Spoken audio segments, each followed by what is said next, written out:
Morgen beim BNI-Trainingspart. Man darf alles sagen, es ist nur eine Frage des Wie.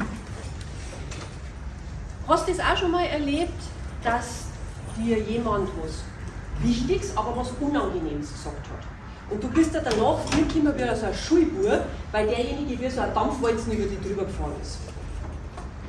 Wem fällt denn spontan so eine Situation ein, egal wie lange das her ist? Wir wissen alle, dass man mit Worten jemanden zu Höchstleistungen anspornen kann oder vernichten kann. Also wir machen es denn richtig. Und das gilt übrigens wieder für Privat und Business gleich. Gibt es ein paar goldene Regeln. Und zwar erstens, frag dich grundsätzlich, was für eine Botschaft sollte denn umkehren. Zweitens, frag dich selber, bist du emotional in das Thema verwickelt. Drittens, formulier deine Botschaft und zwar möglichst unemotional und sachlich. Und jetzt gibt es noch so eine Königsdisziplin. Viertens, wenn du deine Botschaft formuliert hast, stell am besten nur eine offene Frage hin. Machen wir es doch mal an einem Beispiel. Du hast einen Geschäftspartner und an dem kommst du nicht vorbei, den brauchst du unbedingt, aber der regt dich tierisch auf.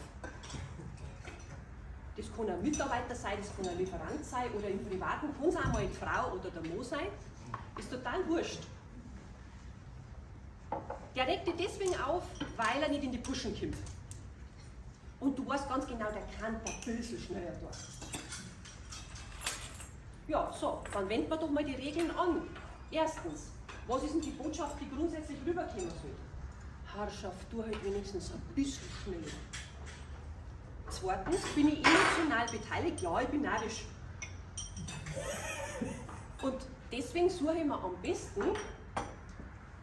einen Zeitpunkt aus, wo diese Wut weitestgehend verraucht ist. Noch nicht. Drittens, ich formuliere die Botschaft möglichst emotionslos und sachlich. Wir könnten viel mehr ein Geschäft machen, wenn wir die Geschwindigkeit erhöhen würden. Man beachte, könnte, würde, erzeugt beim Gegenüber, dass er es druckfrei erstmal annehmen kann. Du sagst ihm zwar charmant, dass er ein Schlaftabletten ist, aber wir könnten viel mehr Geschäft machen, wenn wir die Geschwindigkeit erhöhen würden.